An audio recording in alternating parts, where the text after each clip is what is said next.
This happened to me on Thanksgiving Day, 2 years ago. The reason I remember it was Thanksgiving Day was because I was sick with a respiratory virus that was going around at the time.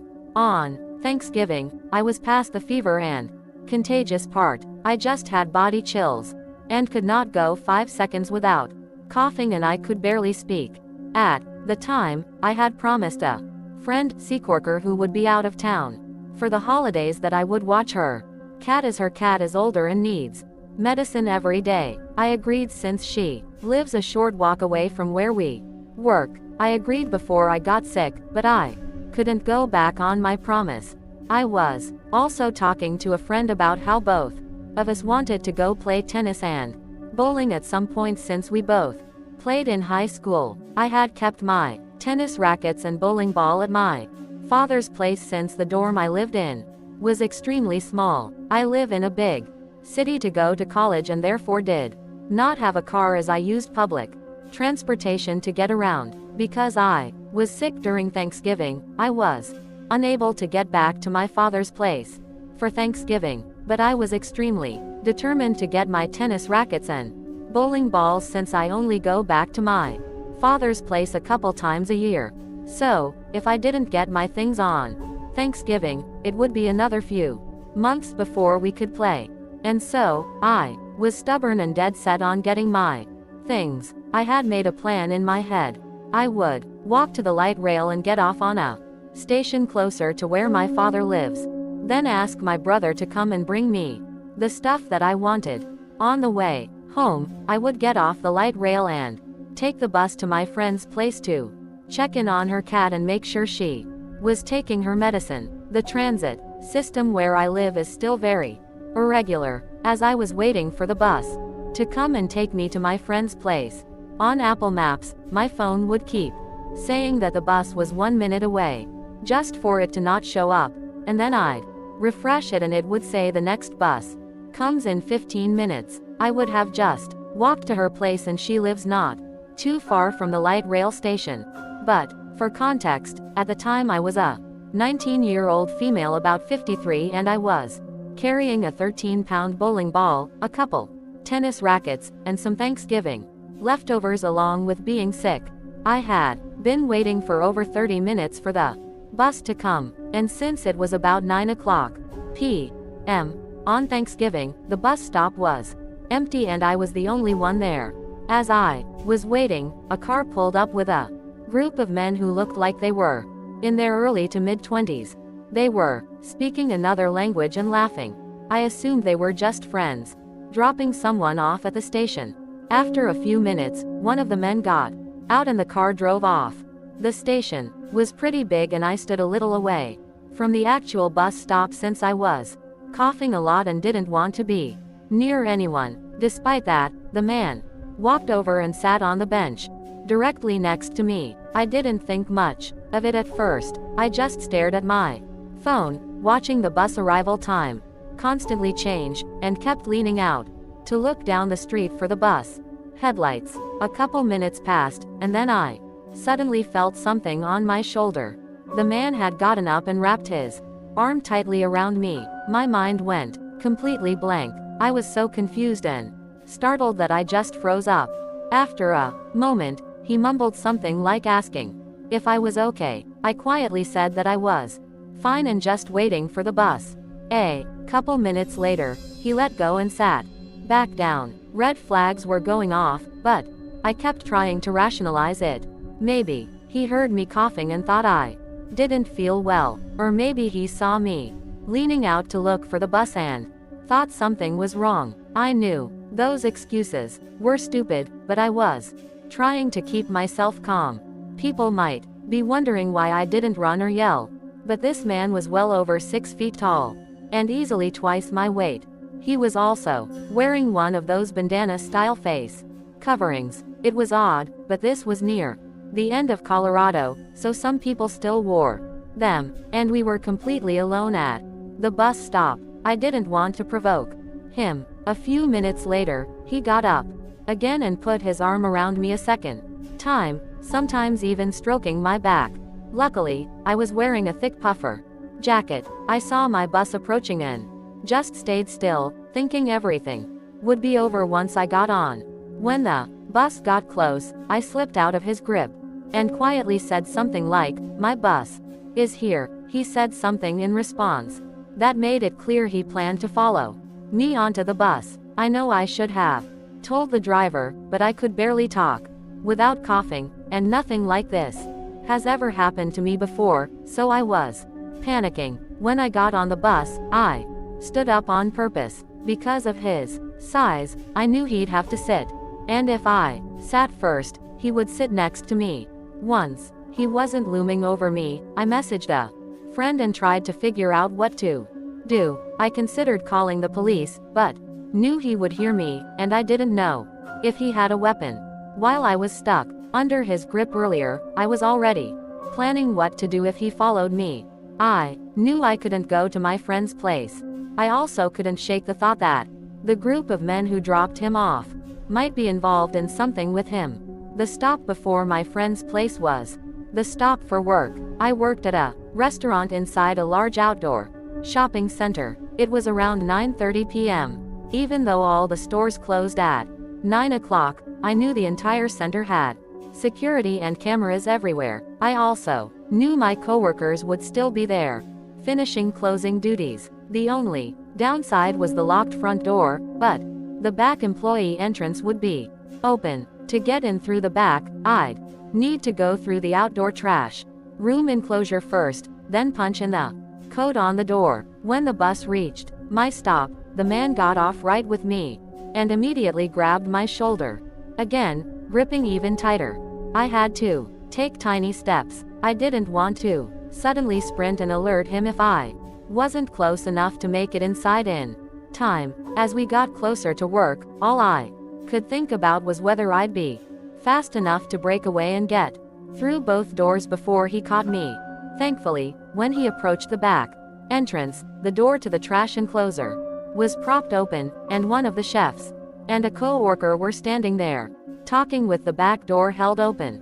I used that moment. His grip had released just slightly from walking, and I slipped out of it and ran past him. I tried to tell my coworker that a man was following me and to shut the door. Even though I could barely talk, he closed it right away. Not even 2 seconds later, the handle started rattling violently, and he started banging on the door. I explained as best I could that I didn't know him and that he followed me from the bus stop. We called mall security. While we waited, we could see the man pacing around the restaurant through the windows. After a couple of minutes, he walked into the ice cream shop directly across from us. Security arrived and asked me a few questions. The coworker who had been at the door ended up driving me to my friend's place so I could check on her cat, and then she drove me home. A few days later, my manager told me that mall security wanted to know if I wanted to press charges. I said I wasn't sure yet and that I mostly wanted to know the man's name and what he claimed he was doing there, but my manager never followed up, and I never heard anything again. To this day, I have no idea what that man wanted, though I definitely have my suspicions. I honestly forgot about the whole thing until recently when my same friend asked me again if I could watch her cat for Thanksgiving. That's what brought all of this back. This happened in early December 2 years ago when I drove up into the mountains to visit an old friend I had not seen in a long time. His fictional name for the story is Scott and my real name is Jeremy. We had been friends since middle school, but after graduation, he moved out to a small mountain town with his family. Over the years, we slowly drifted apart. I stayed in New York City for work and he stayed up in the mountains. We never fought or anything. We just stopped keeping up with each other's lives. So, when he reached out to me out of nowhere and said I should come visit for a weekend, it made me feel kind of nostalgic and excited. He said it was the best time to come up because the snow added to the rustic, rural vibe. I figured it would be fun to catch up. The drive up the mountain was extra long because I drove a bit slower due to icy conditions. There were barely any other cars on the road and the sun went down around 4:00 p. Since it was December, and by the time I reached the area where he was living, it was already pitch black. He lived in one of those older wooden houses on the side of the mountain. There were only a few scattered houses nearby, all spaced out, far from each other. He lives in a good area for skiing. If only I could ski. When I pulled into his driveway and he came outside to greet me, the first thing I noticed was that something about him felt off or just different. I hadn't seen him in years, so I figured maybe I just forgot what he looked like and acted like, but the way he talked was different, slower than he used to talk. And he kept pausing between sentences, like he forgot what he was saying. He helped carry my bag inside, and the inside of the house was warm, but pretty empty. Not much furniture except for a couch, a table, a couple chairs, and some antique-looking wall decor. He told me I could sleep on the couch for the weekend since it folded into a pull-out bed. I told him that was fine. The house had a long, dark hallway across from the couch that led to a bathroom and two empty guest rooms, which he explained were empty because this used to be his grandparents' house, and they recently passed away. He told me he lived alone here now. The hallway had no light at the end and the doors were all open, so from the couch, all I could see was this pitch black rectangle stretching into the back of the house. For some reason, it made me uncomfortable, even though there was nothing obviously scary about it. That first night, we talked a little bit about old times, but it felt strange. His general demeanor and mannerisms were more socially awkward now, but I chalked it up to the fact that living alone in the mountains for years could make anyone a bit weird. He barely made eye contact, and I did feel like he kept looking in the direction of the hallway. When it was time to sleep, he went upstairs to his bedroom and I got the couch set up. I left a light near the hallway on because the dark made me nervous. I felt stupid about it, but the hallway really bothered me. I fell asleep, but at around 2 o'clock in the morning, I woke up to a thumping sound from upstairs. I quickly realized there were fast footsteps running across the floor above me. It sounded like someone sprinting from one end of the room to the other, then stopping and then sprinting again. The footsteps went on for about 20 seconds before just stopping completely. I waited to hear a door open or close or anything, but there was complete silence.